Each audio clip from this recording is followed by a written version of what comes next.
नहमदुहु व नस्तईनुहु व नस्तगफिरुहु व नऊज़ु बिल्लाहि मिन शुरूरि अनफुसिना व मिन सय्यिआति अअमालिना मन यहदिहिल्लाहु फला मुज़िल्ल लहु व मन युज़लिल फला हादिय लहु अशहदु अन ला इलाहा इल्लल्लाह वहदहु ला शरीका लहु व अशहदु अन्न मुहम्मदन अब्दुहु व रसूलुहु अम्मा बअद अऊज़ु बिल्लाहि मिनश शैतानिर रजीम बिस्मिल्लाहिर रहमानिर रहीम कुल हुवल्लाहु अहद अल्लाहुस समद लम यलिद व लम यूलद व लम यकुल लहु कुफुवन अहद।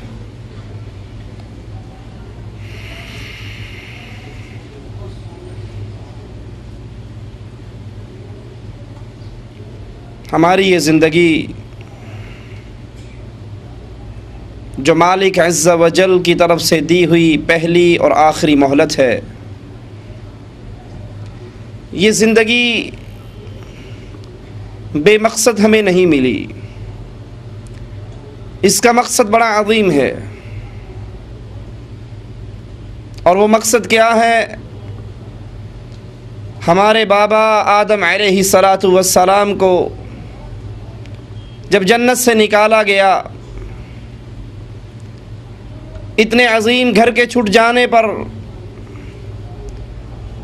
वो रोए, अल्लाह से गिड़गिड़ाए, माफ़ी मांगी, तो मालिक अज़्ज़ व जल ने ऐलान फरमाया कि मेरी तरफ से तुम्हारे पास हिदायत आएगी, मेरी तरफ से तुम्हारे लिए ज़िंदगी गुजारने का तरीक़ाकार आएगा। जो इसके मुताबिक ज़िंदगी गुजारता रहा वो वापस इसी जन्नत के अंदर दाखिल होगा। तो हमारी इस ज़िंदगी का मकसद अपने इस नरम वजूद को जहन्नम की दहकती हुई आग से बचाकर अल्लाह की जन्नत में दाखिल करना है।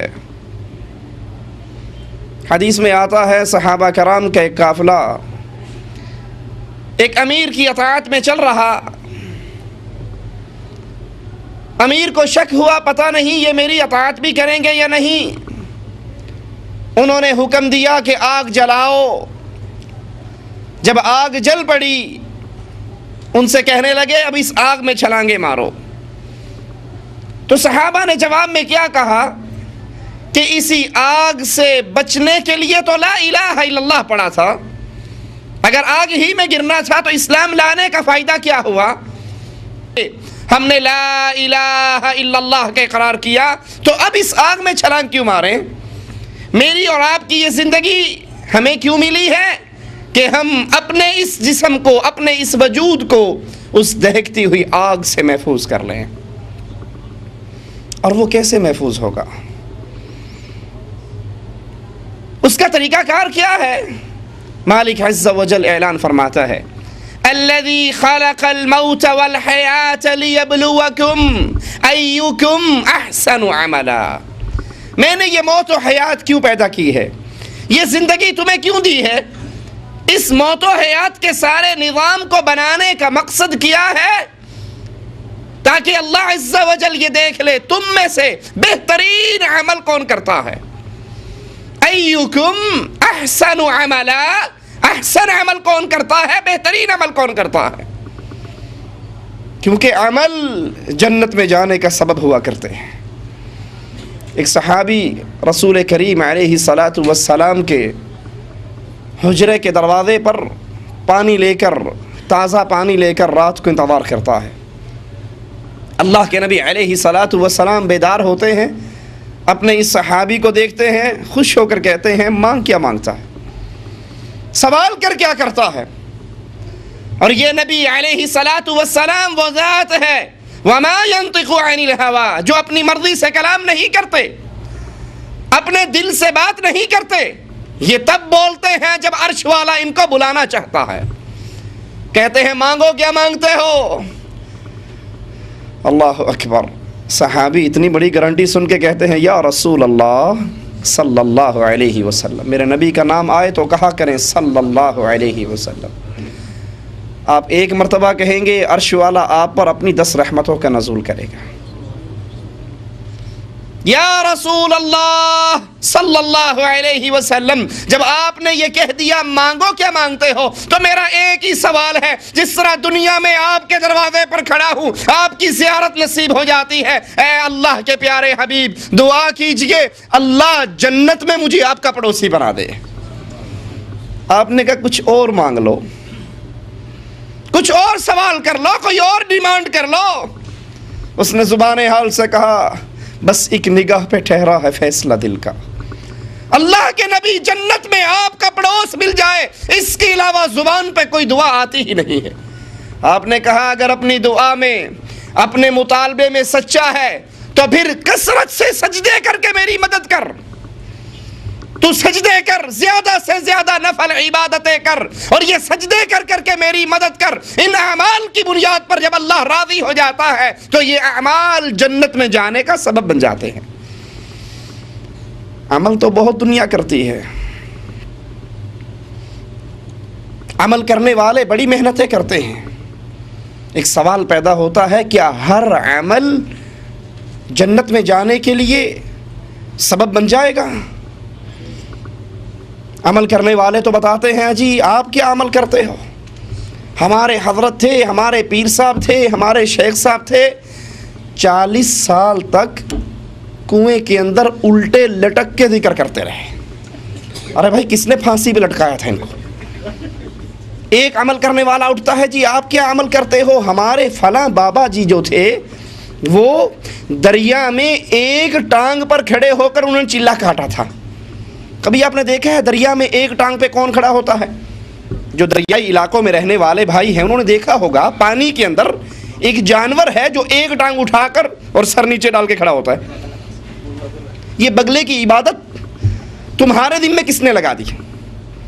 अमल करने वालों के पास स्टॉक है अमलों का। बिस्तर कंधे पर है, निकल रहे, कहाँ जा रहे हो? अजी 1 साल के लिए जमात के साथ जा रहा हूँ। अरे भाई ये पीछे बीवी है, बच्चे हैं, आल औलाद है, इनका क्या? अल्लाह वारिस है, मैं तो साल के लिए निकल रहा हूँ। वो कौन से अमाल हैं जो जन्नत में जाने का सबब बनेंगे? वो किस किस्म के अमाल हैं जो अल्लाह के दरबार में कबूलियत का शरफ पाएंगे? अमाल तो बहुत हैं। कोई अंधेरे करके, लाइटें बंद करके इल्लल्लाह की दरबे मार रहा है, सर से टकरे मार रहा है। अभी पिछले हफ्ते में एक सीडी देख रहा, हमारे पिशावर का इलाका है, तो पिशावर से आगे एक पीर सैफी के नाम से पीर करंट शाह, वो उंगली से इशारा करता है। वल्लाह मेरे पास सीडी रियाज में मौजूद है, उंगली से इशारा करता है, पूरे मजमे को करंट लग जाता है, सब नाचते हैं।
कादरी साहब की सीडी मेरे पास आई। ताहिर कादरी साहब अपने हाथ से डांस कर रहे हैं और सूवी पूरे पूरे सोप पहनी हुई तुर्की के आए हुए, बाकायदा म्यूजिक चल रहा है और वो वजद में आकर डांस कर रहे हैं। चमक ये दमक ये फबन ये महक, ये चमक ये दमक ये फबन ये महक, ये चमक ये धमक, चूमे सैया के कदम, चूमे सैया के कदम, पड़े तोरे चरण, चूमे सैया के कदम, पड़े तोरे चरण, जीवन में बहार तुम्हीं से है, चूमे सैया के कदम, चूमे सैया के कदम, चूमे सैया के कदम।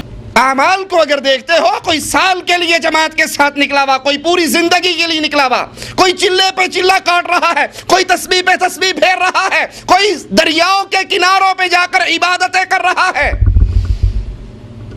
वो कौन से अमल हैं जो अल्लाह अज़्ज़ा व जल कबूल फरमाता है? वो कौन से अमाल हैं, उनकी शराइत क्या है जो जन्नत में दाखिल होने का सबब बन जाते हैं?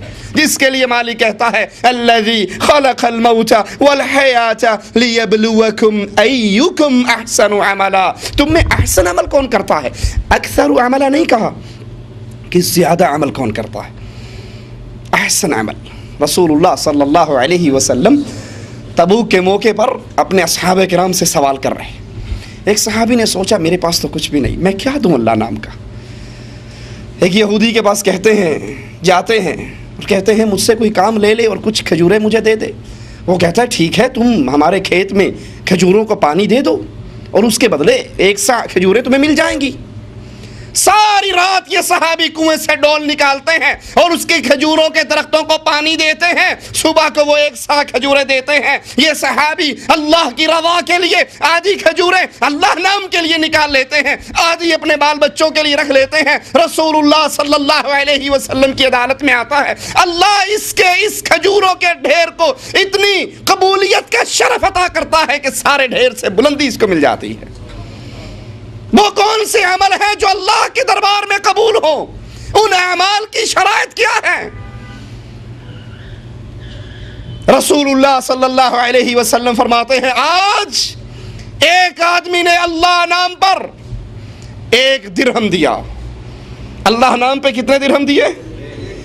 और एक ने 1 लाख दिरहम दिए। लेकिन अल्लाह अज़्ज़ा व जल ने 1 दिरहम वाले को जो अजर अता किया है वो लाख वाले को नहीं दिया। सुभान अल्लाह। सहाबा कहते हैं या रसूल अल्लाह, 1 दिरहम वाले को जो अजर मिला है वो लाख वाले को नहीं मिला। कहा नहीं, कसरत अमल मुराद नहीं, वो अमल जो अल्लाह के दरबार में कबूल हो जाए। अल्लाह माल के अमाल के ढेर को नहीं देखा करता, अल्लाह दिलों की नीयत को देखा करता है। जिसने 1 दिरहम दिया था उसकी कुल कायनात 2 दिरहम थी और जिसने लाख दिया था वो करोड़ों का मालिक था। तो जिसने 1 दिरहम दिया उसने तो आधी सल्तनत दे दी। यहां मुराद क्वालिटी है, क्वांटिटी नहीं कि लाजमी आपने 20 रखते पढ़नी है, 20 रखते ना पढ़ी तो नमाज ही नहीं होगी। अब ठूंगे पे ठूंगे मार रहे हैं। यालमून और तालमून के अलावा कोई बात समझ ही नहीं आ रही है। बस जी 20 पूरी करनी है, जरूरत नहीं। जरूरत इस बात की है कि अमल ऐसे करो जिसमें कबूलियत की शराइत मौजूद हो। इधर आपका अमल आपसे अदा होता है, इधर इससे कबूलियत का मकाम मिल जाता है और यह अमल जन्नत में जाने का सबब बन जाता है। आइए देखें वो कौन सी शर्तें हैं जिनकी बुनियाद पे इन मुसलमान के अमल कबूल और मरदूद होते हैं। सबसे पहली शर्त, ये अमल क्यों कर रहा है, इस अमल का मकसद क्या है। ये अमल अल्लाह की रवा के लिए है या दुनिया के दिखलावे के लिए?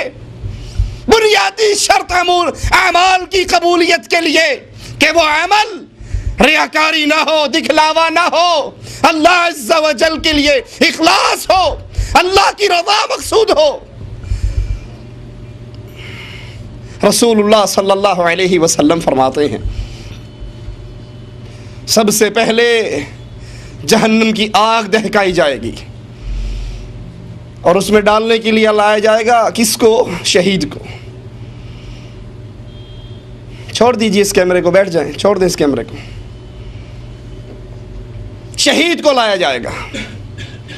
मालिक पूछेगा क्या करके आया, वो कहेगा कातल तू फी सबीलिक हत्ता कुतिल्त, इतने मार के लड़े, इतना जिहाद किया, इतनी जंगें की, इतनी लड़ाई की, यहां तक कि मेरा जिस्म, मेरी रूह और जिस्म का रिश्ता टूट गया, मैं खुद कत्ल होके तेरे दरबार में आ गया, बीवी बेवा हो गई, बच्चे यतीम हो गए, कारोबार खत्म हो गया, इतना जिहाद किया, लड़ते लड़ते खुद भी मर गया,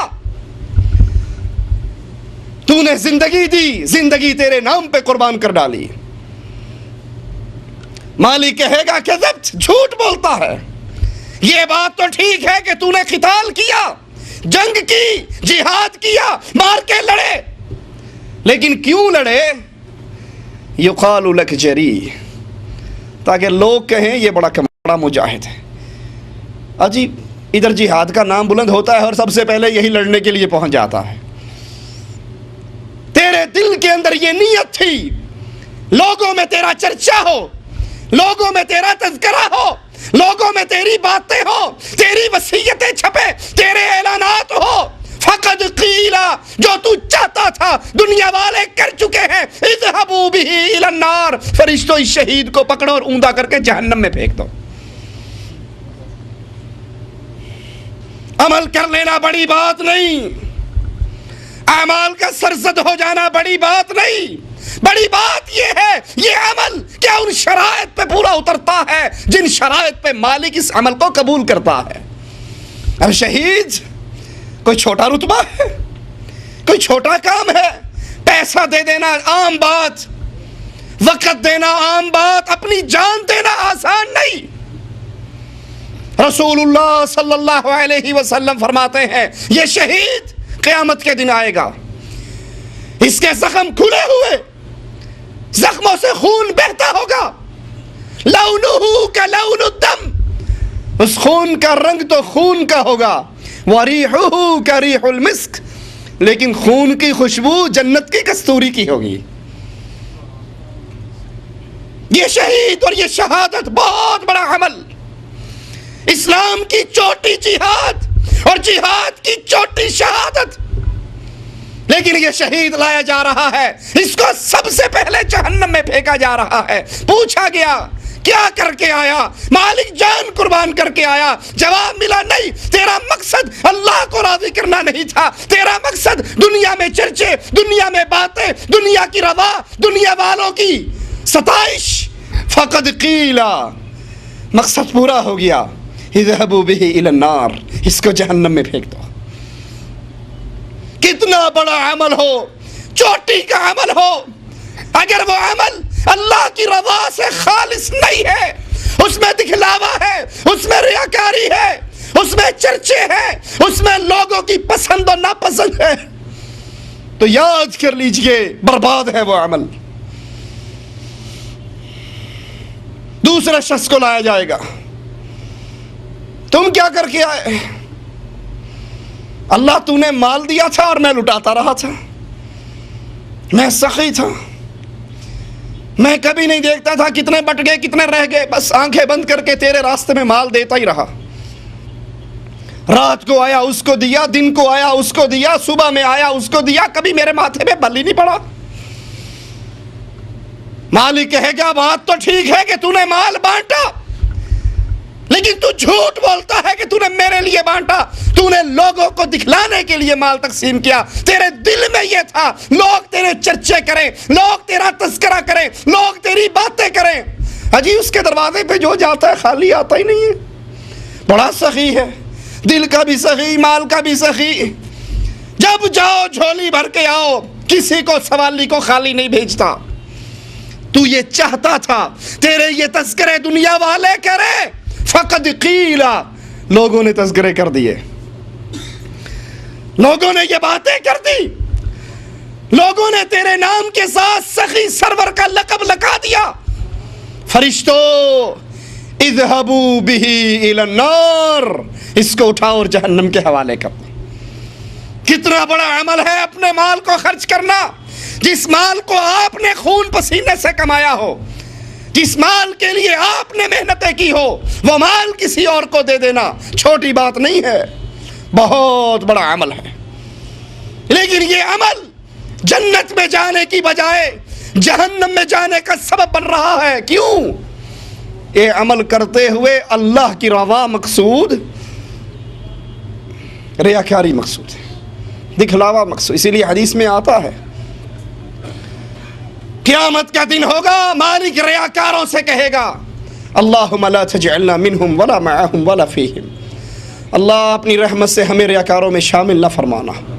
अल्लाह हमारे दिल में इखलास की दौलत को भर दे, हमारे दिल से रियाकारी के जरासीम, दिखलावे के जरासीम साफ कर दे। मालिक अज़्ज़ व जल रियाकारों से कहेगा जिसके लिए तुम, जिनको राज़ी करने के लिए, जिनको दिखलाने के लिए तुम अमाल किया करते थे, जाओ अपने अमलों का बदला उन्हीं से ले लो, मेरे लिए तो तुमने काम किया ही नहीं। और हम काम, अल्लाह रहम करे तो करे, हमारे काम का सबब मस्जिद में एक पंखा देते हैं, उसके परों पे भी लिखवा देते हैं ए साले सवाब फलां इब्ने फलां। मस्जिद उसमें जाकर चंदा देते हैं जिसका मौलवी अच्छी तरह उसका ऐलान करे, भी फलां हाजी साहब की दुआ करो, अल्लाह उसके कारोबार में बरकत दे, आज 100 रुपये मस्जिद में भेजे हैं। माल खर्च करके दुनिया कमाना मकसद, दुनिया में नाम कमाना मकसद, इससे बड़ा बदनसीब और कौन होगा। देखिए लोग दो हैं, अमल करो लोगों में चर्चा करवा लो, अमल करो लोगों के अंदर अपनी मशहूरी करवा लो, या फिर अमल खालिस अल्लाह के लिए करो।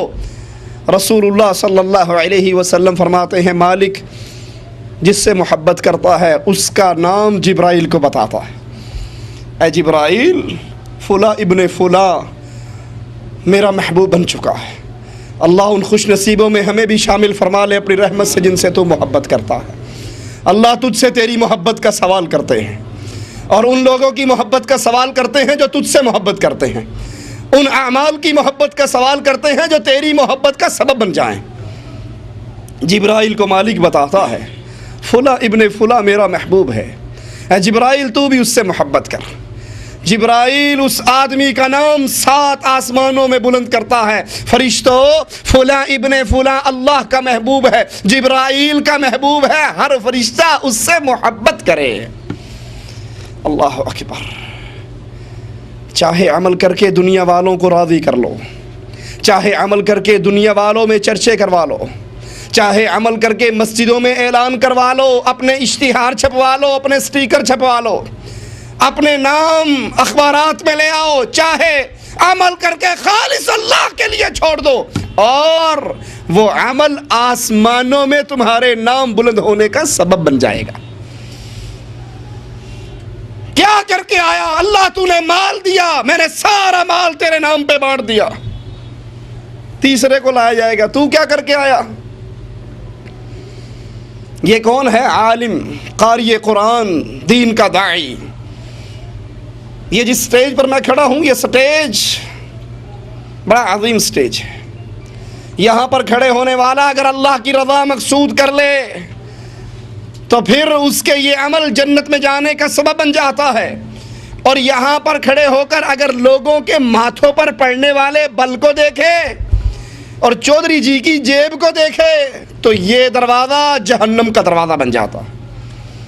अगर हक की बात बुलंद ना की जाए कि जी अक्सर तो दाढ़ी शेव करने वाले बैठे हैं, अगर दाढ़ी की बात कर दी तो सारे नाराज़ हो जाएंगे, दाढ़ी के मसले को छुपा लो। डिश एंटीने के खिलाफ बात नहीं करनी क्योंकि मस्जिद के मुतवल्ली साहब के अपने घर में लगा हुआ है, इसको रहने दो, कोई बात नहीं।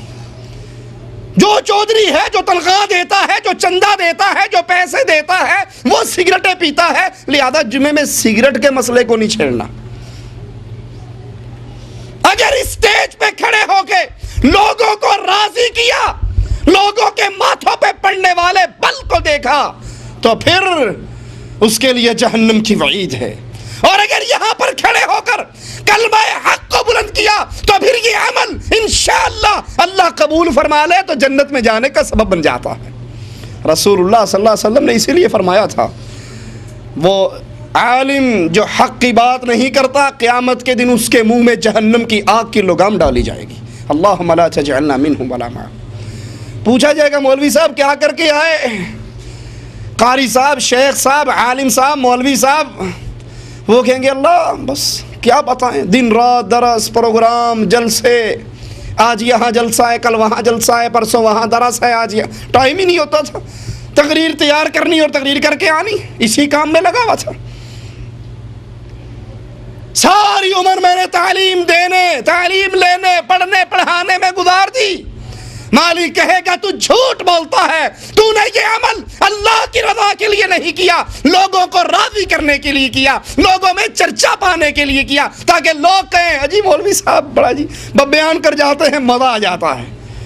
तेरे नाम के साथ दुम छल्ले लग जाएं, मुकर्रर शोला बयां, वाइज़ खुश अलहां, बुलबुले गुलिस्तां, तेरे नाम के साथ 8-10 अलकाबात जब तक मौलवी के साथ ना लगाओ, मौलवी राजी नहीं होता। मेरा छोटा सा नाम लिखा इश्तिहार में, मैं आंदा ही नहीं, खाओ लो सद लो किसी होर नूं, मैं एडा वड्डा मौलवी ना छोटा जिहा। जब तक मौलवी का नाम बड़ा सारा ना हो, मौलवी के नाम के साथ 8-10 दुम छल्ले ना लगे हुए हो, अलकाबात ना लगे हुए हो, शेख फुला फुला फुला फुला, मौलवी के पांव जमीन पे टिकते ही नहीं है। और जब उसके साथ दुम छल्ले लगा दो, बड़े बड़े अलकाबात लगा दो, ये शेख कुल फिल कुल बिल्कुल, कहा माशाल्लाह मजा आ गया जी, बात तो बनी ना, मेरा इश्तिहार लगा हुआ, मुझे सुकून हुआ, बड़ा मजा आया। अगर ये तकरीर है, अगर ये दरस, ये तबलीग है लोगों को राजी करने के लिए, दुनिया में नाम कमाने के लिए, दुनिया वालों को खुश करने के लिए, अपने नाम का चर्चा करने के लिए, तो सुनो मालिक ऐलान करेगा इज़हबू बिही इलन्नार। तू झूठ बोलता है कि तूने तबलीग मेरी रजा के लिए की, तेरा मकसद ये था लोग तेरा चर्चा करें, लोगों ने कर दिया, उठाओ इसको जहन्नम के हवाले कर दो। हालांकि रसूलुल्लाह सल्लल्लाहु अलैहि वसल्लम ने फरमाया था खैरुकुम खैरुकुम, जुमले पे गौर करो, तुम में सबसे बेहतर, सबसे टॉप क्लास दुनिया के अंदर, उससे बेहतर कोई नहीं, ना डॉक्टर, ना इंजीनियर, ना प्रोफेसर, ना अमीर, ना वजीर। खैरुकुम, पूरी कायनात में सबसे बेहतर कौन है? जो कुरान सीखता और सिखाता है, जो दीन की तबलीग करता है। लेकिन अगर इस तबलीग से, इस दावत से, कुरान सिखाने से मकसूद अल्लाह को राज़ी करना है तो मुबारक हो तुमको। और मकसूद अगर सिर्फ चर्चा है, लोगों की रज़ा है, मजमे को इकट्ठा करना है, जी जहां जाता हूं हजारों का मजमा होता है, जब तूने हक बात कहनी ही नहीं, किसी को कुछ कहना ही नहीं, तो सारे राजी रहेंगे। ए मौलवी बड़ा चंगा, किसी को कुछ नहीं कहता, फलाना मौलवी बड़ा भैड़ा है, छड़दा ही नहीं, इनू भी रगड़दा है, उन्नू भी रगड़दा है, उन्नू भी रगड़दा है। मजमे इकट्ठे करने, लोगों के तस्करों को सुनकर खुश होना, ये रियाकारी की दावत है, ये रियाकारी है। दीन का काम कीजिए अल्लाह की रज़ा के लिए, लोगों को राज़ी करने के लिए नहीं, लोगों को दिखाने के लिए नहीं। और अगर ये काम कर लो तो ये अमल जन्नत में जाने का सबब है, और अगर नहीं तो शहीद से भी अल्लाह कहेगा, कारी कुरान, आलिम और शेख से कहेगा, ताजिर और सखी से कहेगा उठाओ इनको जहन्नम में डाल दो। गौर करो, शहादत से बड़ा कोई अमल है? लेकिन इस शहादत के अमल में पहली शर्त, अमल के कबूल होने की पहली शर्त मौजूद नहीं है, मफकूद है। दाई के अमल में, ताजिर के अमल में, सखी के अमल में और शहीद के अमल में पहली शर्त के अमल किसके लिए किया जाए? अल्लाह की रज़ा के लिए किया जाए, तो वो अमल कबूलियत के मकाम पे पहुंच जाता है। और अगर ये शर्त ना हो, वो कितना बड़ा अमल क्यों ना हो, कितना बड़ा अमल क्यों ना हो। रियाकारी है क्या? आप नमाज पढ़ रहे हैं और आपके जहन में आया कि अच्छा फलां देख रहा है, चलो फिर आज रुकू थोड़ा सा और लंबा कर लूँ, आज कफील आया हुआ है ना, आज बिल्कुल सुकून से इत्मीनान से नमाज पढ़ो, जैसे इससे बड़ा हाजी लक कोई है ही कोई नहीं। लोगों को दिखलाने के लिए नमाज पढ़नी, दिखलाने के लिए। जहाँ चंद मौलवियों की मजलिस देखी, तस्बीह निकाल ली हाथ में, अल्लाह अल्लाह अल्लाह जी माशाल्लाह। ये देखा होगा रियाकार, तस्बीह फेरने वाले रियाकार, हाथ में तस्बीह और इल्लल्लाह। क्या है जी? अरे जिक्र तू अल्लाह के लिए कर रहा है, अल्लाह को राज़ी करने के लिए, तो ये डंडा क्यों लटकाया हुआ है? ये दिल है तेरा, यहाँ जिक्र कर। और तस्बीह की रियाकारी इतनी बढ़ गई, और तो और इलेक्शन के दिनों में बेनज़ीर भुट्टो भी तस्बीह पकड़ लेती है, वो भी दाने फेरती है और उसका दाना जल्दी गिरता है। उससे पूछा भी तू क्या पढ़ती है? कहा मैं आयतल कुर्सी पढ़ती हूँ। कहा ये बड़ी जल्दी जल्दी गिर रहा है। मैं सिर्फ कुर्सी पढ़ती हूँ।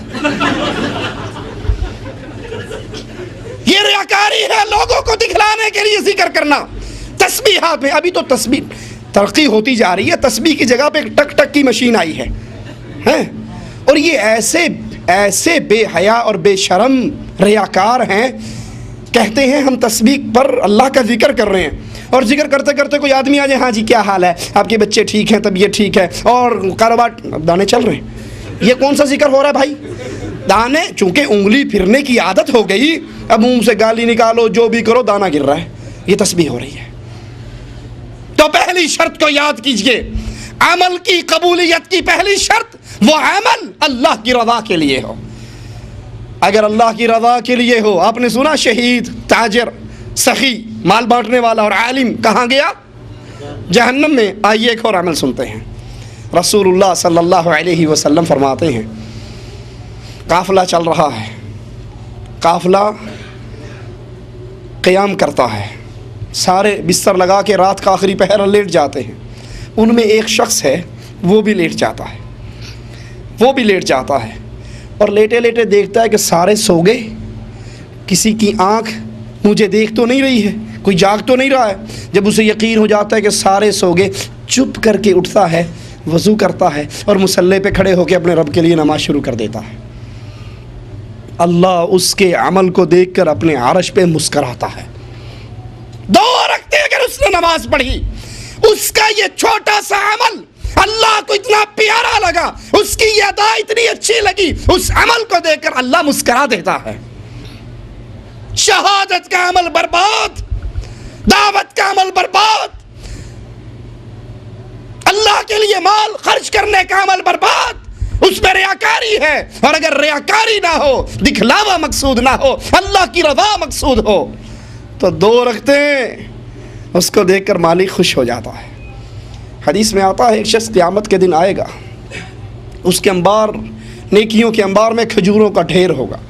वो कहेगा अल्लाह इतनी खजूरें तेरे नाम पे मैंने तो कभी नहीं दी, ये कहाँ से आ गई? मालिक कहेगा क्या तूने मेरी रवा के लिए फला दिन एक फ़कीर को आधी खजूर दी थी? वो कहेगा हाँ वो आधी खजूर तो मुझे याद है। कहा तूने इखलास के साथ मेरी रज़ा के लिए दी थी, मैं उस आधी खजूर की परवरिश करता रहा, ये सारा ढेर उसी का है। छोटा सा अमल, लेकिन अगर अल्लाह की रज़ा मकसूद है, अल्लाह को राज़ी करने के लिए रियाकारी के जज्बे से खाली होकर सिर्फ अल्लाह की रज़ा के लिए अमल करते हो, तो वही अमल जन्नत में जाने का सबब बन जाता। आयशा फरमाती है रज़ी अल्लाह ताला अन्हा, एक औरत आई मांगने वाली, मुझसे सवाल किया, मेरे पास कुछ भी नहीं था, सिर्फ एक खजूर थी, मैंने वो एक खजूर ही उसको दे दी, उसके साथ 2 बच्चियाँ थी।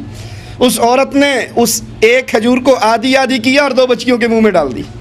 कोई बड़ा अमल किया उसने? कोई जान मरवाई, गर्दन कटवाई, मार का लड़ा?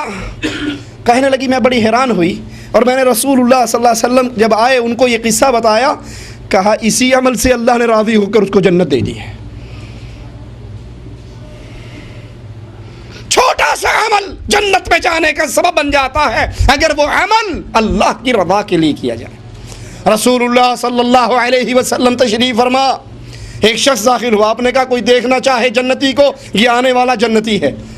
वो आया, अगला दिन फिर हुआ, आपने कहा जन्नती आ रहा है, किसी ने देखना है तो देख लो, फिर वही आया। तीसरे दिन फिर वही आया। एक सहाबी उसके मेहमान बन के उसके साथ उसके घर चले गए, देखूं तो सही करता क्या है। 3 दिन उसकी मेहमान नवाजी में रहे, 3 दिन तक कोई ख़ास अमल नज़र नहीं आया, जो आम सहाबा करते थे वो भी करता था। चलने लगे तो कहा असल बात यह है कि मैंने रसूलुल्लाह सल्लल्लाहु अलैहि वसल्लम से तेरे लिए जन्नत की खुशखबरी सुनी थी, मैं देखने आया था तू क्या स्पेशल अमल करता है। कहने लगा मैं कोई ख़ास अमल मुझे तो याद नहीं ऐसा, हाँ एक अमल है।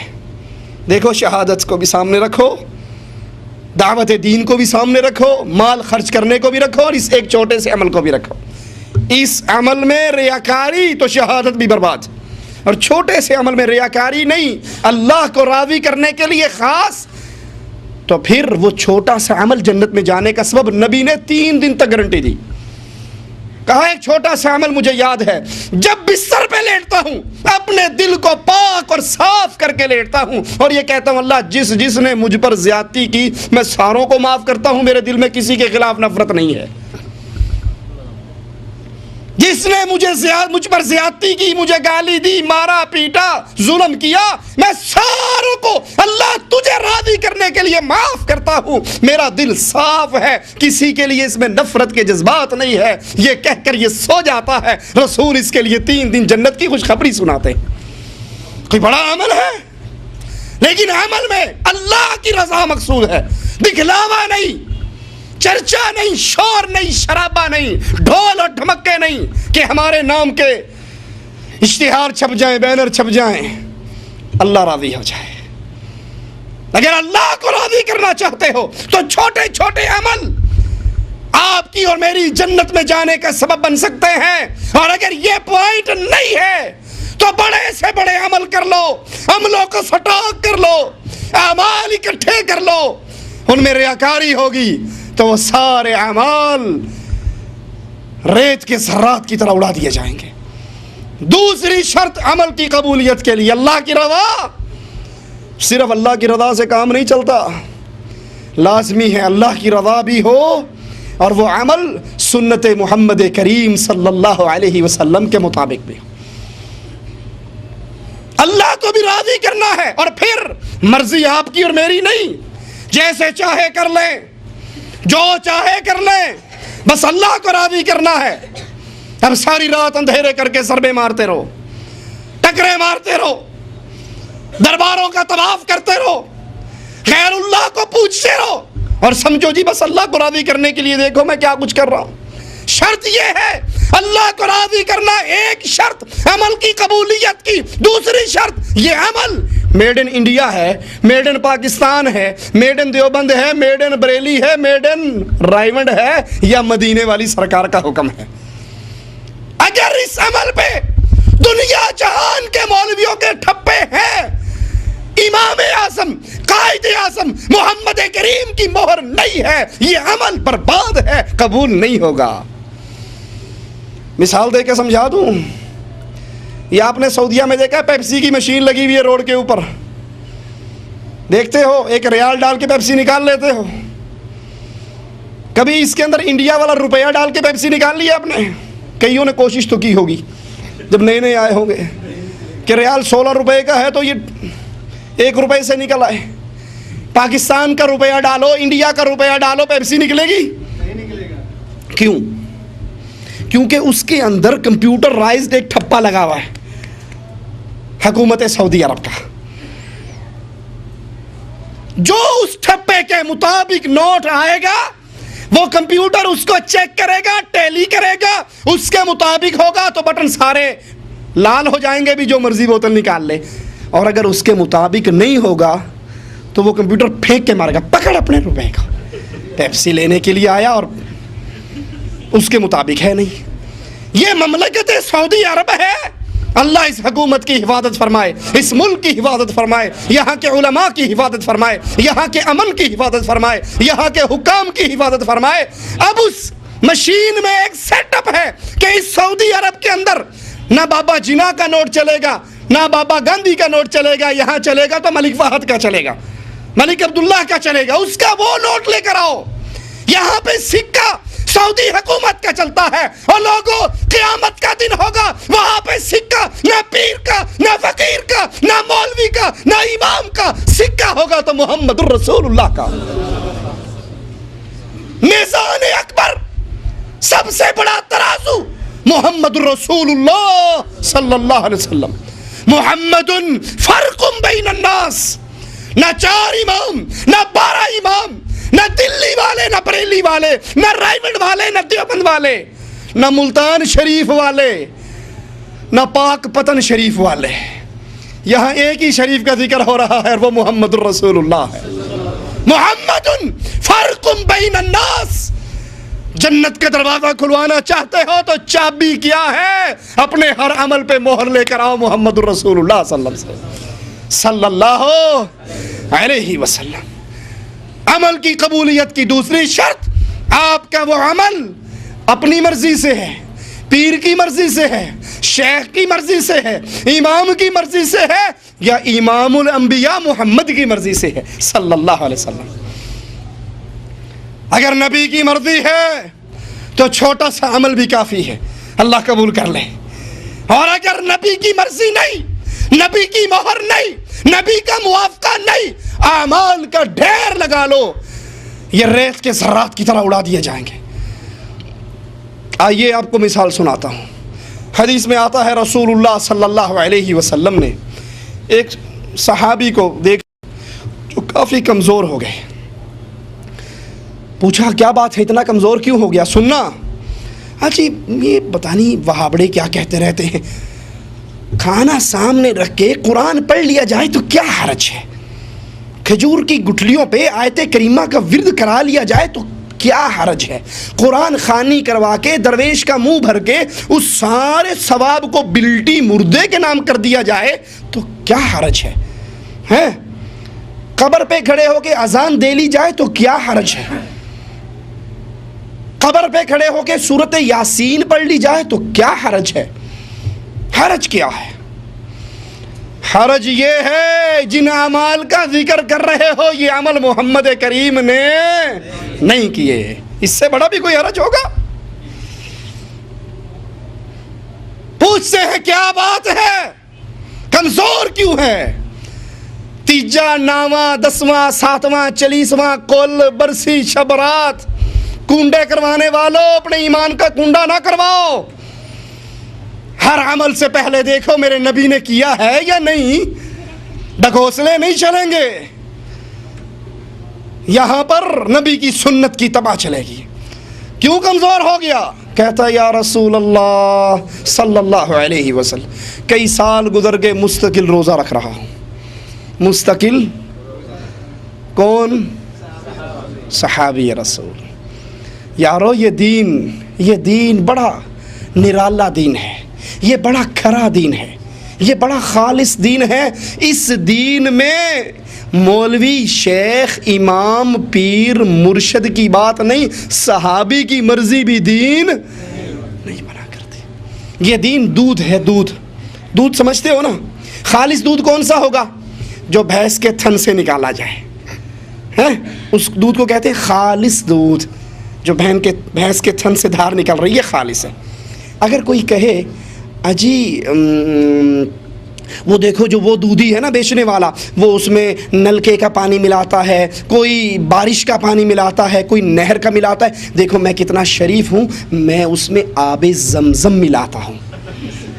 क्या ख्याल है, ये मिलावट कर रहा है या नहीं कर रहा? बल्कि ये ज़्यादा फ्रॉडिया है, ये 2 नंबर धोखेबाज बहुत बड़ा है। ये ज़मज़म के नाम पे धोखा दे रहा है। भले आपने दूध में ज़मज़म डाला, कोई बात नहीं, ज़मज़म डाला, लेकिन दूध वो तो मिलावटी हो गया।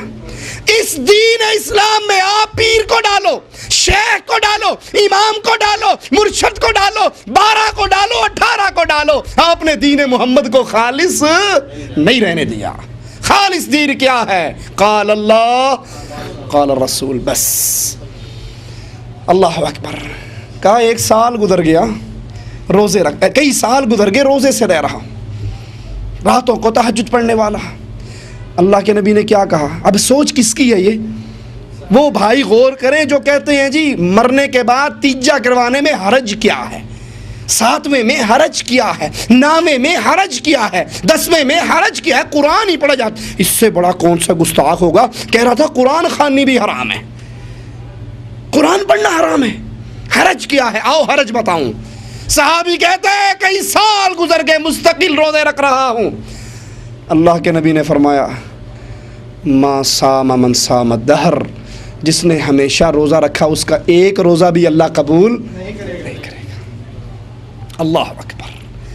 ये दीन पंचायत का नाम नहीं है कि बैठ के मशवरा करके जो चंगा लगे वो मान के दीन बना लीजिए। ये पंचायत नहीं है, ये अल्लाह का उतारा हुआ दीन है। फरमाया तूने मुस्तकिल रोजे रख रहा है, और सुन ले जो मुस्तकिल रोजा रखता है अल्लाह उसका एक रोजा भी कबूल नहीं करता। तूने जमाने भर के रोजे रखे, अल्लाह की रज़ा मौजूद है रोजों में। रोजों में किसकी रज़ा है? अल्लाह की। लेकिन सुन्नत मोहम्मद करीम की मोहर नहीं है, सारी उम्र के रोजे बर्बाद हो गए। और इसके बदले में रसूलुल्लाह सल्लल्लाहु अलैहि वसल्लम फरमाते हैं, हालांकि ये रोज़ा अमल कितना अजीम है, अल्लाह के प्यारे हबीब ने फरमाया जो एक रोज़ा अल्लाह के लिए रख लेता है, कितने रोज़े? एक रोज़ा, अल्लाह उसके चेहरे को जहन्नम से 70 साल दूर कर देता है। जो एक रोज़ा अल्लाह की रज़ा के लिए रख ले, रसूलुल्लाह सल्लल्लाहु अलैहि वसल्लम फरमाते हैं ये जहन्नम से इतना दूर हो जाता है जैसे कव्वे का बच्चा पैदा होते ही परवाज शुरू कर दे, उड़ता रहे सारी उम्र उड़ता रहे यहां तक के मर जाए। जितनी ये सफर तय करेगा, एक रोजा रखने से अल्लाह इसको जहन्नम से इतना दूर कर देगा। लेकिन जब वो रोजा मुहम्मदी रोजा ना हो तो सारी उम्र के रोजे बर्बाद। और इसके मुकाबले पे अगर सुन्नत रसूल मौजूद हो तो अल्लाह के नबी फरमाते हैं जो रमज़ान के रोज़े रखे और शव्वाल के 6 रोज़े रख ले, वो ऐसे है जैसे उसने उम्र भर के रोज़े रख लिए। अल्लाह अकबर, उम्र भर के रोज़े रखे, सुन्नत मोहम्मद के खिलाफ एक भी कबूल नहीं हुआ। और सिर्फ 29 के साथ 6 मिलाए या 30 के साथ 6 मिलाए 35 या 36 रोजे रखे तो अल्लाह ने उम्र भर का सवाब अता कर दिया। रसूलुल्लाह सल्लल्लाहु अलैहि वसल्लम, सुनिए, अमल की कबूलियत की दूसरी शर्त वो अमल, जैसे चाचा जी ने कह दिया, मामा जी ने कह दिया, पिंड के चौधरी ने कह दिया, पिंड के मौलवी ने कह दिया, ये दीन इस्लाम नहीं है। अल्लाह के नबी ईद की नमाज पढ़ाने के लिए जा रहे, एक सहाबी के घर की नाली से खून निकल रहा। नाराज़ ना होना मेरी बातों से, हो भी जाओ तो मैं चंदा लेने नहीं आया, कुर्बानी की खालें इकट्ठी करने नहीं आया, कहता हूँ वही बात, समझता हूँ जिसे हक़, मैं ज़हरे हलाहल को कभी कह न सका कंज। सहाबी का घर, इमाम का घर नहीं, शेख और मुर्शद का घर नहीं, सहाबी का घर, खून निकल रहा। फरमाया मा हाज़ा दम, ये खून कैसा है? कहते हैं या रसूल अल्लाह सल्लल्लाहु अलैहि वसल्लम, आज मैंने कुर्बानी ईद की नमाज से पहले कर ली, ईद की नमाज से पहले ही कुर्बानी कर ली। क्यों? हम नमाज पढ़ के आते थे, फिर कुर्बानी करते थे, फिर गोश्त बनता था, फिर फ़कीरों गरीबों में जाया करता था, बड़ा टाइम लग जाता था। मैंने सोचा आज क्यों ना कुर्बानी ईद की नमाज से पहले कर लें ताकि गोश्त बना के रख लूँ और आते ही सबसे पहले मेरा गोश्त गरीबों के घर में जाए। सोचो नीयत अच्छी है या बुरी? क्यों जी, नीयत कैसी है? किसकी है? शेख साहब की, मौलवी साहब की? उसकी जिसके बारे में नबी ने कहा था जिसने मुझे हालत ईमान में देख लिया अल्लाह जन्नत वाजिब कर देता है। फरमाया मेरे सहाबी तेरी कुर्बानी, हाय हाय, तेरी कुर्बानी नहीं हुई। हर्ज किया है, सोच तो अच्छी है, इरादा तो अच्छा है, कूंडे करने वालों तुम्हारी सोच तो अच्छी है, हुसैन के नाम पे सबील लगाने वालों सोच तो अच्छी है, तीजा नामा 10वां करने वालों सोच तो अच्छी है, लेकिन ये सोच अगर अच्छी होती तो मोहम्मद पहले बता देते, और जो मोहम्मद ने नहीं बताई वो अच्छी हो सकती सल्लल्लाहु अलैहि वसल्लम।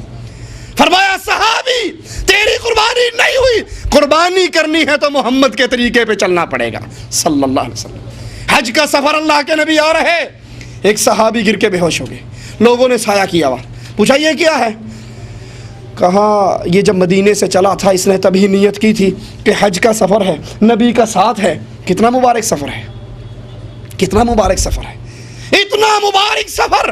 एक हाजी अल्लाह के नबी के साथ हज के सफर में गिर के फौत हो गया। रसूलुल्लाह सल्लल्लाहु अलैहि वसल्लम ने फरमाया इसको कफन इन्हीं हज के एहराम की चादरों में ही दे दो, इसको खुशबू ना लगाना, इसका सर ना ढांपना, वैसे ही दफन कर दो। क़यामत के दिन आएगा, अपनी कब्र से निकलेगा लब्बैक अल्लाहुम्मा लब्बैक का तराना गाता हुआ आएगा। इतना अजीम सफर, और ये बेहोश पड़ा है। कहा क्या बात है? कहा जब मदीने से चला था, नियत की थी हज का सफर है, सवारी नहीं करूंगा, पैदल चलूंगा, खाना नहीं खाऊंगा, भूखा रहूंगा, पानी नहीं पीऊंगा, प्यासा रहूंगा और सारी मुसीबतों पे सब्र करूंगा। सब्र करने से अल्लाह राजी हो जाएगा, अल्लाह सवाब देगा। हज का सफर है, नबी का साथ है, अब बर्दाश्त से बाहर हो गया और बेहोश हो गया। आपने फरमाया इसे उठाओ, इसको उठाओ और इसको सुनाओ, तेरे इन अमाल का मोहम्मद के दीन से कोई ताल्लुक नहीं है। जब तक अमल के अंदर मोहर मोहम्मदी ना हो, वो नमाज हो, रोजा हो, हज हो, निकाह हो, तलाक हो, जिहाद हो, सदका और खैरात हो, कोई अमल ले लीजिए, अगर अल्लाह की रज़ा है लेकिन मोहम्मद करीम की मोहर नहीं है, वो अमल बर्बाद है। अली ने एक नमाजी को नमाज पढ़ते हुए देखा ईदगाह के अंदर। कहने लगे नमाजी, ये नमाज ये ईद से पहले 2 रखते हैं, ईदगाह में जो पढ़ रहा है तेरी बर्बादी का सबब बन जाएंगी। कहने लगे अली, नमाज अल्लाह वास्ते एडा औखा फतवा क्यों लाना है? मैं तो अल्लाह के लिए नमाज पढ़ रहा हूँ। कहा इसलिए कि ईदगाह में रसूलुल्लाह सल्लल्लाहु अलैहि वसल्लम ने ईद से पहले कोई नमाज नहीं पढ़ी। वो हमारा जवाब वहाँ मिल रहा है, सुनिए ज़रा। कहता ठीक है, अल्लाह के नबी ने नहीं पढ़ी, मैंने पढ़ ली, गाना तो नहीं कढ़िया, कुरान ही पढ़िया, जिक्र ही किया, अल्लाह ने याद किया, कसूर की हरज क्या है? कहा तू मोहम्मद करीम से बढ़कर अल्लाह से डरने वाला आ गया। जो अमल नबी नहीं करते तू कौन होता है करने वाला? हरज क्या है? हरज ये है वो अमल बर्बाद होगा जिस अमल में मोहम्मद की मोहर ना हो सल्लल्लाहु अलैहि वसल्लम। अपने अमाल को रुक कर देखो, गौर करो। चिल्ले लगाने वालों, शब्बे जुमा मनाने वालों, 4-4 महीने के लिए घरों से निकल जाने वालों, 1 साल और सारी उम्र लगाने वालों, क्या ये तरीका मोहम्मद का है सल्लल्लाहु अलैहि वसल्लम? कुरान खानी करवाना, तीजा नामा 10वां करवाना, कुल और बरसी करवाना, ये अमाल तुम दीन के नाम पे कर रहे हो, तस्बीहें दीन के नाम पे फेर रहे हो। क्या इन अमलों पे मोहम्मद करीम की मोहर है तो मुबारक हो, और अगर नहीं है तुम समझते हो अमल कर करके गर्दनें झुक गई, ढेर लग गए, लेकिन इन अमलों का क़यामत के दिन तराजू नहीं लगेगा, अमल वही कबूल होंगे। फिर याद कर लो, दिल में इस बात को पुख्ता कर लो, जिस अमल में रियाकारी मकसूद ना हो, दिखलावा मकसूद ना हो। अगर आप अमल अल्लाह की रज़ा के लिए कर रहे हो तो उसका चर्चा मकसूद ना हो, हमने ये कर दिया और हमने ये कर दिया और हमने ऐसी तैसी फेर दी और हमने फलां कर दिया। भाई किसके लिए कर रहा है? अगर तू इसलिए कर रहा है अल्लाह राज़ी हो जाए तो फिर अल्लाह को तेरे अमाल का इल्म, ये शोर व गोगा जो है, ये चीखना और चिल्लाना जो है, ये बड़े बड़े बुलंद बांग दावे जो हैं, ये कहीं लोगों को दिखलाना मकसूद तो नहीं। पहली शर्त वो अमल अल्लाह की रज़ा के लिए, दूसरी शर्त वो अमल मोहम्मद करीम सल्लल्लाहु अलैहि वसल्लम से मंजूरी लेकर आए, क्योंकि नबी अलैहिस्सलातु वस्सलाम ने फरमाया मन आमिल अमलन लैसा अलैहि अमरुना फहुव रद्द। जिसने कोई ऐसा अमल किया जिस पे मोहम्मदी मोहर नहीं, वो अमल मरदूद है। अल्लाह से दुआ है अल्लाह हमारे गुनाहों को माफ़ फरमाए, अल्लाह हमारी ख़ताओं को माफ़ फरमाए, अल्लाह हमारी सियाहकारियों को माफ़ फरमाए, अल्लाह हमें ज़िंदा रखे, ईमान पे रखे, इस्लाम पे रखे, तौहीद पे रखे। अल्लाह मौत देना इस हाल में देना तेरे दीन की दावत, तेरी तौहीद का आवाज़ा बुलंद कर रहे हों, और यही तौहीद की बात करते करते अल्लाह तेरे दरबार में पेश हो जाए। इस हाल में बुलाना तू हमसे राज़ी हो, हम तुझसे राज़ी हों। अक़ूलु क़ौली हाज़ा वस्तग़फ़िरुल्लाह ली व लकुम व लिसाइरिल मुस्लिमीन फ़स्तग़फ़िरूहु इन्नहु हुवल गफ़ूरुर रहीम। मस्जिद में कब्र हो तो नमाज के बारे में क्या ख्याल है, होगी या नहीं? अगर नहीं तो फिर नबी सल्लल्लाहु अलैहि वसल्लम की कब्र मस्जिद में मौजूद है, इसके बारे में क्या फरमाते हैं? जिस मस्जिद में कब्र हो उस मस्जिद में नमाज नहीं होती। मुर्दे को मस्जिद में दफनाना जायज़ नहीं है, और मस्जिद के अंदर कब्र बनाना जायज़ नहीं है। रसूलुल्लाह सल्लल्लाहु अलैहि वसल्लम अंबिया के बारे में आता है, मेरे नबी जहाँ फ़ौत होते हैं वहीं पे दफन होते हैं। तो अल्लाह के नबी कहाँ फ़ौत हुए थे? हुजरा आयशा में। मस्जिद नबी में फ़ौत नहीं हुए, हुजरा आयशा में। हुजरा आयशा अलग चीज़ है, मस्जिद नबवी अलग चीज़ है। अल्लाह के नबी अलैहिस्सलातु वस्सलाम हुजरा आयशा में हज़रत आयशा की बारी वाले दिन आपके बिस्तर पे फौत हुए, तो जहाँ फौत हुए वहीं दफन हुए। लेकिन मुसलमान अल्लाह की तौफीक से बढ़ रहे हैं। अल्लाह हमें मुहम्मदी मनहज और उस मज़हब पर चलाए जिस पे 313 भी इकट्ठे हो जाएं तो हज़ारों को शिकस्त दे देते हैं। अल्लाह मुसलमानों के दिल में वो ईमान पैदा फरमाए जिस ईमान से हमारी दुनिया और आखिरत तब्दील हो जाती है। जब मुसलमान बढ़े, तादाद बढ़ी, तो उस मस्जिद को वसी करने की ज़रूरत महसूस हुई। ठीक है, तो वो इतने मुसलमान बढ़ गए कि अब भी जो मस्जिद है वो भी काफ़ी, हज के दिनों में आप देखते हो ना कि सफ़े कहाँ तक पहुँच जाती हैं, तो वो मस्जिद फैलते फैलते फैलते हुजरा आयशा उस मस्जिद के अंदर आ गया मजबूरन। ये मस्जिद की तोसी हो रही है।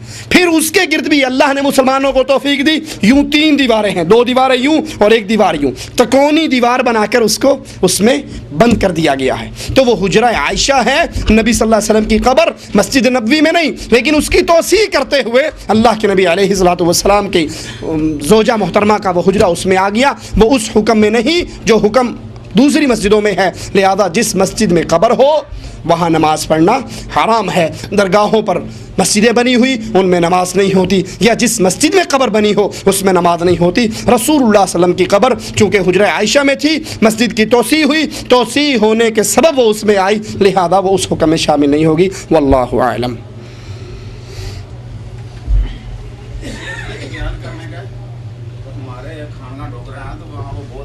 फरोस मौलवी था, बहुत चर्चा होता था उसका। अभी तवीज़ बना के तो अभी लोगों ने बनाया। अभी जब मरा है ना तो एक आँख खोल के भी देख रहा था तो हंस भी रहा था। मैं उसको बयान करता, अभी देखना का सारी उम्र तो ये नबी सल्लल्लाहु अलैहि वसल्लम की सुन्नत से बाहर चल रहा है। 100-150 तो हर वक्त इतना मजमा, इतने से भी ज़्यादा औरतें उधर बैठी रहती थी तवीज़ कराने वाली नंगे मुँह से। अभी उसका वहीं से ही हुजरा बन गया और तकरीबन 1 लाख से ऊपर उसके टाइलें लगाई हुई हैं। तो अभी इतना बड़ा संदूक लगाया, उधर पैसे गले डाल रहे, क्या ये शरीयत के ख़िलाफ़ नहीं?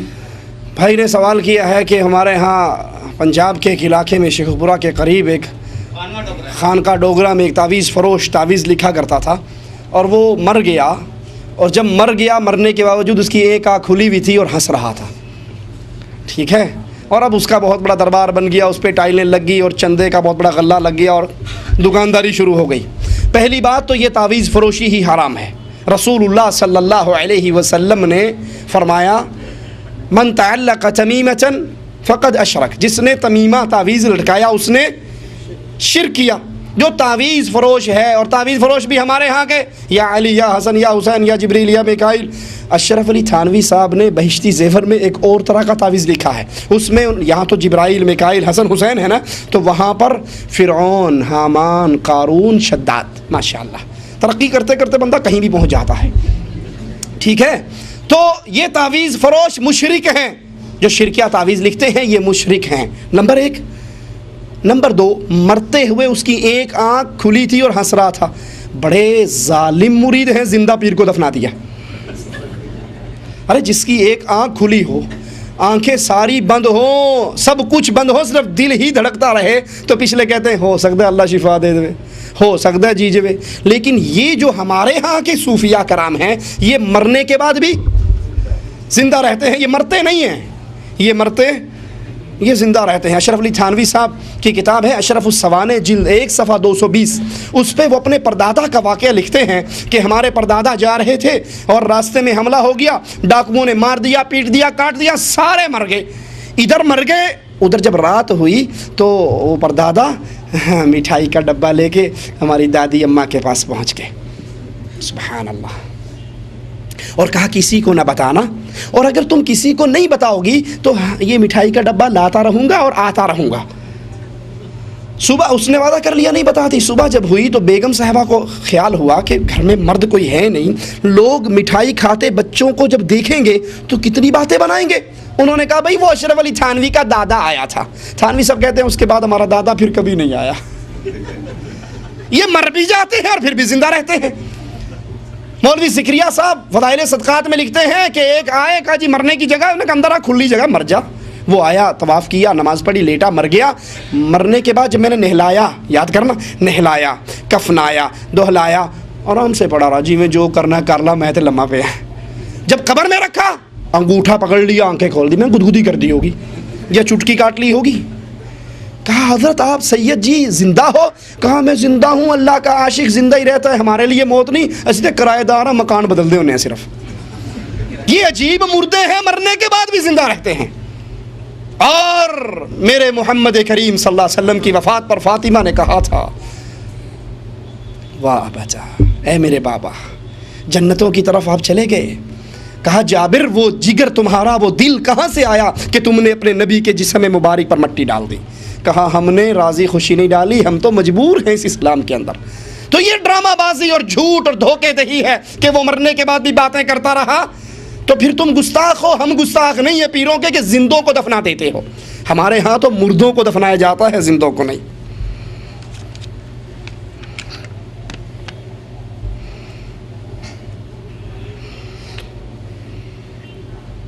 एक भाई ने सवाल किया, इब्न अब्बास से रिवायत है रज़ी अल्लाह अन्हुमा, मैंने नबी सल्लल्लाहु अलैहि वसल्लम को ये फरमाते हुए सुना, कोई मुसलमान मर जाए और फिर उसके जनाजे पर ऐसे 40 आदमी खड़े हों जो अल्लाह के साथ शिरक न। जी ये रिवायत दुरुस्त है, हदीस में आता है कि कोई 40 मवाहिद अगर किसी जनाजे में शरीक हो जाएँ और उसके लिए दुआएँ करें, सिफारिश करें, तो अल्लाह अज़्ज़ व जल उसको गुनाहों को माफ़ फरमा देता है।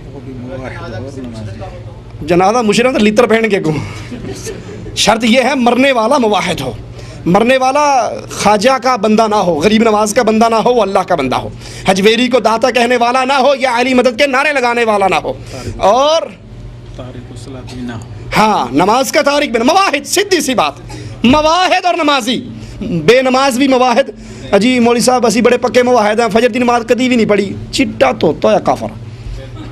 जो नमाज जमात से नहीं पढ़ता या नमाजें नहीं पढ़ता, ठीक है, नमाज का तारिक है, वो दरबारों पे जाए ना जाए, नमाज छोड़ना ही कुफर और शिरक है, इसका जनाजा जायज़ नहीं। मुशरिक का जनाजा मवाहिद है, मवाहिदों की बात करते हो, इमामुल मवाहिदीन ने रईसुल मुनाफिकीन का जनाजा पढ़ा या नहीं पढ़ा? रब ने क्या कहा? एक बारी नहीं 70 बारी भी कहेंगे तो मैनू नहीं बख्शना। और जी की करिए, 16 सी है तो मुशरिक सी है तो 16 सी। अगर किसी मुशरिक के जनाजे की नमाज पढ़ने के लिए आप चले जाओ, ये आपकी बर्बादी है। मिसाल देके समझाऊं, आपने अपने घर में खाने के लिए दस्तरखान लगाया, अपने बाप को बुलाया और बाप के दुश्मन को भी बुला लिया। अल्लाह के लिए आला मिसाल समझाने के लिए अर्ज है, प्यो दा दुश्मन भी होते ही तो प्यो भी होते ही खुश होगा ना आपसे, वाह पुत्रा बड़ा कम की तई, जिंदा रहो, मुझे मेरे दुश्मन के सामने बिठा दिया, खुश होगा? नाराज होगा। जिसके लिए मगफिरत का सवाल करने जा रहे हो, ये तो अल्लाह का दुश्मन है। तुम अल्लाह के दुश्मन की सिफारिश करने जाओगे तो तुम खुद रब को क्या मुंह दिखाओगे? मवाहिद के लिए जायज नहीं, उसका बाप हो, चचा हो, मामू हो, खालू हो, अगर वो मुशरिक मरे गधे की तरह उसको उठाकर रेत में दबा दिया जाए, उसका जनाजा मवाहिद को पढ़ना जायज नहीं है। कुरान पाक में अल्लाह ताला फरमाता है माँ के पेट में क्या है अल्लाह जानता है, लेकिन आजकल डॉक्टर झूठे दावे करते हैं कि वो भी जानते हैं। अरे भाई डॉक्टर अल्ट्रासाउंड करके बताते हैं ना कि लड़का है ये लड़की, वो भी उनका एक अंदाज़ा है। तो अल्ट्रासाउंड एक वसीला है पेट तक पहुँचने का, मालिक बगैर किसी वसीले के जानता है नुतफ़ा करार पकड़ने से पहले कि मैंने लड़की देनी है लड़का। अल्ट्रासाउंड के लंबे झंझटों में क्यों पड़ते हो? पेट पे छुरी मार के बच्चा निकाल के देख लो, पता लग जाएगा। वसीला है, बगैर वसाइल के, बगैर कोई जरिया इस्तेमाल किए कौन जानता है? अल्लाह। अशरफ अली थानवी साहब लिखते हैं अरवाह सलासा में, हमारे अब्दुल्ला खान के पास तावीज़ लेने के लिए कोई आता, वो तावीज़ देते ही कहते थे तेरे घर ती होगी, तेरे घर मुंडा होएगा, जो कहते वही होता। पूछा गया ये आप कैसे बता देते हो? कहा क्या करूं, बच्चे की तस्वीर सामने आ जाती है, पूरी मशीन ही अल्ट्रासाउंड दी लगी है, बच्चे की तस्वीर सामने आ जाती है। अरे अल्लाह कहता है मा फिल अरहाम, माँ के पेटों में क्या है सिवाय अल्लाह के कोई नहीं जानता। ये शिर्क करने वाले और शिर्क के दावेदार हैं। जिस खुशबू में अल्कोहल मिला हो, क्या वो खुशबू अपने लिबास पे लगा सकते हैं? क्या अल्कोहल वाला खुशबू लगाकर नमाज अदा करने में कोई हरज है? मसला इख्तलाफी है, लेकिन अल्कोहल हराम है मेरे इल्म के मुताबिक। अल्कोहल हराम है, नापाक नहीं है, नापाक नहीं है। अगर ये नापाक हो तो कपड़ों पे लगाना जायज़ नहीं, ये नापाक नहीं, हराम है। अब अल्लाहु आलम, इख्तलाफी मसला है, लेकिन हमारे इल्म के मुताबिक चूंकि ये नापाक नहीं है, अगर नापाक होने की दलील मिल जाए फिर तो कपड़े पलीत होके नहीं लगाएंगे, लेकिन वो पीना हराम है, नापाक नहीं है, इसलिए कपड़े पे लगा हो तो कोई हरज नहीं। वल्लाहु आलम। बाकी कुबार उलमा मौजूद हैं, आप उनसे पूछ सकते हैं। जी हाँ जी, नहीं उसको धो लीजिए। मैंने इसीलिए कहा ना, उलमा कुबार मौजूद हैं, उनसे पूछिए। अगर कुछ लोग जुमे की नमाज़ के लिए मस्जिद में देर से आते हैं जबकि खुतबा भी शुरू हो जाता है और आते ही दूसरे मुसल्लियों को धकेलते हुए उनके ऊपर से छलांगे लगाते हुए आते हैं, रसूलुल्लाह सल्लल्लाहु अलैहि वसल्लम ने इस अमल से मना फरमाया कि जब तुम मस्जिद में आओ तो जहाँ आपको जगह मिले वहीं नमाज़ पढ़ो, गर्दनें फलांगते हुए आगे आना दुरुस्त नहीं है। जज़ाकुमुल्लाह खैर। ये आखिरी है जी, ये आखिरी सवाल है। फ़दाइल अमाल की हकीकत के बयान में आपने बयान किया किसी जमात की ये ख्याल है कि कुरान समझने के लिए 18 उलूम की ज़रूरत है, वो क्या और किस? ये मौलाना ज़िक्रिया साहब ने लिखा है कि कुरान समझने के लिए 15 उलूम की ज़रूरत है। मौलाना ज़िक्रिया साहब ने लिखा है कि कुरान समझने के लिए 15 उलूम की ज़रूरत है। रियाज़ में एक मौलवी साहब मेरे पास आए, कहा हमारे हज़रत मौलाना ज़िक्रिया साहब ने तो 15 उलूम लिखे हैं, ये 18 कहाँ से आए? मैंने कहा जहाँ से 15 आए वहाँ से ये 3 भी आए, जहाँ से आपके 15 आए वहाँ से हमारे 3 आए। इस्लाम को, कुरान को समझने के लिए ये मौलवियों का ढकोसला है कि अब एक ताजिर से कहो कि ताजिर साहब दुकान बंद करके 18 उलूम या 15 उलूम सीखो, और कहे मैनू माफ़ करो मेरी दुकानदारी है, तू सीखदा रहे तो मेरे को पैसे लेंदा रहे, जो तू कहेगा मैं करता रहांगा। तो ये धंधा चलाना है मौलवियों का कि हमारे पास टाइम नहीं है। जब आपके पास टाइम नहीं है तो अब आप दीन का मसला पूछने के लिए कहाँ जाओगे? मौलवी के पास। अब जो मौलवी कहेगा वो आपको मानना पड़ेगा। तो ये उनका अपना कारोबार चलाने के लिए एक धंधा है, वगरना कुरान आसान किया है अल्लाह ने सीखने सिखाने के लिए। जो भी इसको पढ़ेगा वो हिदायत पा जाएगा। मिसाल दे के बात ख़त्म करता हूँ। आपका बच्चा प्राइमरी क्लास का है, उसको उस्ताद ने BA क्लास की इंग्लिश पकड़ा दी और कहा बेटा पढ़, इसी में से इम्तहान लूँगा, तो क्या ख्याल है, ये जुल्म नहीं होगा? अल्लाह मालिक के लिए आला मिसाल समझाने के लिए अर्ज़ कर रहा हूँ, ठीक है? जुल्म होगा ना? प्राइमरी क्लास के बच्चे को BA की इंग्लिश दे दो आप, तो जुल्म है। अगर ये बात मान ली जाए कि कुरान सीखने समझने से पहले 15 या 18 उलूम सीखने ज़रूरी हैं, तो क्या नाउज़ुबिल्लाह सुम्मा नाउज़ुबिल्लाह, ये मालिक की तरफ से हम पर जुल्म नहीं है कि कुरान की बुनियाद पे तो जन्नत और जहन्नम तकसीम करनी है, और कुरान इतनी औखी किताब उतारी है जो मौलवियों के अलावा किसी के पल्ले नहीं पड़ती। ये झूठ है, ये धंधा और कारोबार चलाने की एक साजिश है ताकि आप कुरान को ना सीखो। वल्लाह लाहौर के अंदर ये वाक़या हुआ, स्टेशन के करीब हमारे एक भाई ने बोर्ड लिख के लगा दिया जिस पे कुरान हकीम की कुछ आयत लिख दी कि अल्लाह के नबी आप कह दीजिए मैं फ़रिश्ता नहीं हूँ, मेरे पास ख़जाने नहीं हैं, मुझ पर तो वही आती है, उसकी तबाह करता हूँ, मैं आलिमुल गैब नहीं हूँ। तो बाकायदा वहाँ पर लड़ाई हुई, झगड़ा हुआ, फसाद हुआ, जुलूस निकले, मुकदमे हुए। जब थाने में पहुँचे उन्होंने 2 टोक ये बात कही कि जनाब ये जो कुरान पाक की अरबी आयत है ये रहने दो, तर्जुमा मिटा दो, तर्जुमा हमारे मजहब के खिलाफ है। क्यों? मौलवियों की साजिश ये है कि कुरान तोते की तरह अरबी रट्टी जाए और पढ़ी जाए, इसके तर्जुमे पे गौर। अगर तर्जुमे पे गौर करोगे तो कोई भी 11वीं देने के लिए तैयार, कोई मौलवी की जेब भरने के लिए तैयार नहीं होगा अगर इसके तर्जुमे को समझा जाएगा। तो इसीलिए मौलवियों की ये साजिश होती है कि तर्जुमे से दूर करो, तोते की तरह अलिफ लाम मीम से लेके वन्नास तक रटते रह जाएं। वल्लाहु आलम। सुब्हानक अल्लाहुम्मा व बिहम्दिका अशहदु अल्ला इलाहा इल्ला अंता अस्तगफिरुका व अतूबु इलैक।